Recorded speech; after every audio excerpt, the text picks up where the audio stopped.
Of course, there are things that adults do better when they're learning a language.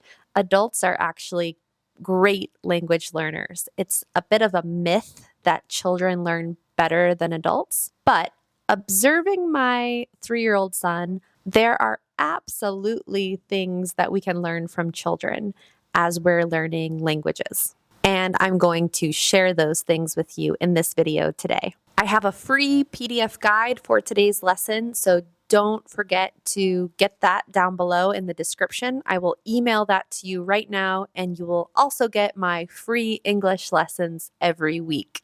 Okay, let's start by just watching some of this conversation between me and my 3-year-old. Dada is strong and old? Yeah. How old is he?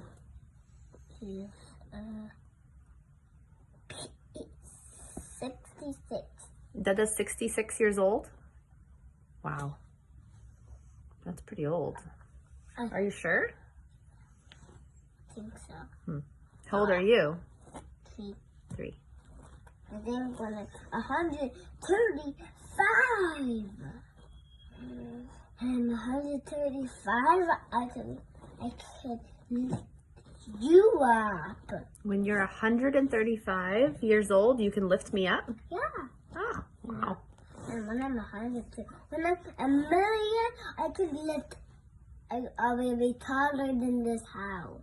When you're 1,000,000 years old, you'll be taller than this house? Mm-hmm. Wow. Because you'll be so old and strong? Yep. Old and strong. Yeah. But right now you're pretty strong too, right? I'm a tiny bit strong. I'm a tiny bit strong. You're a tiny bit strong right now? No more belly. Okay. My son is obsessed right now with the concept of like who is strong, who's the strongest, who's the fastest, who's the tallest. And he seems to equate being strong with being old, or being the fastest with being the oldest, or being the tallest with being the oldest. So the number one thing, the first thing that my son does better than adults while he's learning his first 2 languages at home is that he uses what he already knows. Children take what they already know, which actually isn't that many words, but they take that small amount of words and they actually use it. Compare that to adults who will sometimes spend years learning vocabulary words, learning more and more and more vocabulary words, but never using them because they're too scared to speak. Children can't read, right? Young children cannot read yet. And so the only way that they can use the words that they're learning is by speaking and listening. So when my son was first learning his first 50 words, he was immediately using them. He heard the word and he tried to say it immediately, tried to make his own small phrases with the small bank of words that he knew. Catching a mouse. He's catching a mouse? Yeah. But he cannot catch a mouse. He's just jumping out of the car. He saw the mouse in the car. He just got it. The cat saw a mouse jumping out of the car, so he jumped out of the car too. He just need to catch him because he was not. Because she didn't like him. Let's play that and then we can read the rest of it. This is something that children do so much better than us. I made a video a while ago about the 2,000 most frequently used words in English. It's a little test. You can test yourself if you know the 2,000 most frequently used words in English. And I remember that I had some people arguing with me that, you need to know way more words than that.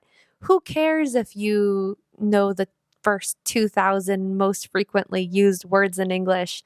That doesn't matter. You need to learn so much more in order to have a conversation. And yes, Of course, sure, to have a sophisticated conversation on specific topics, yes, you need a lot more than 2,000 words. But to have a fluent conversation, you don't need much more than that. You just need to use what you already have. My son doesn't know that many words, but he's able to have fluent conversations because he just tries. He just uses what he already knows, and it's okay if he doesn't understand a lot of the conversation. He's more concerned with trying to make a connection with me, trying to express himself, and it doesn't matter so much that he cannot form his thoughts perfectly in perfect grammatically correct sentences. And because of this, there are many adult English learners who know a lot more words than my son, but who are much less confident because they never practice, and he practices all the time, even though there's so much he doesn't know.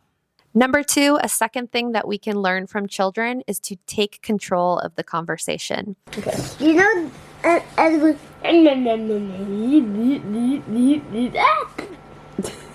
Yeah. That's how a fish eats. Yeah, and then this the poop goes. This is only their bone. Just their bones. Yeah. And this is the other inside the shark bone.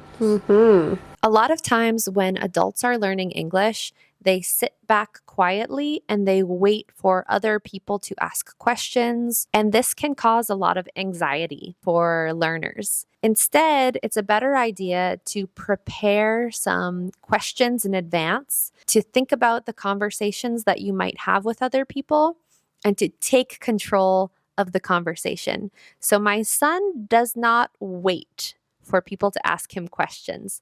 He just asks questions that he wants to know the answers to.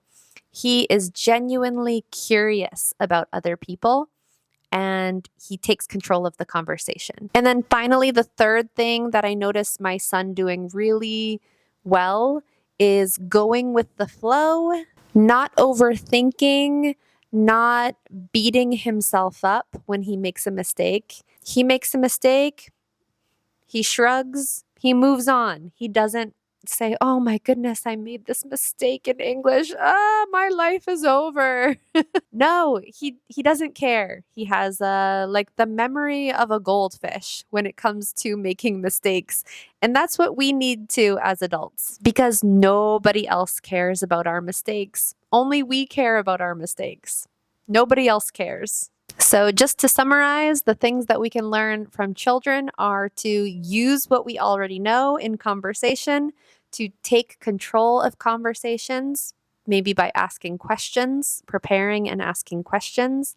And number 3, forget about your mistakes. Move on. Go with the flow. It's not a big deal. Don't forget to get your free PDF guide of today's lesson in the description down below, and leave me a comment and let me know how you're doing. I love reading your comments. Watch this video next to get more English practice for today, and I will see you next time.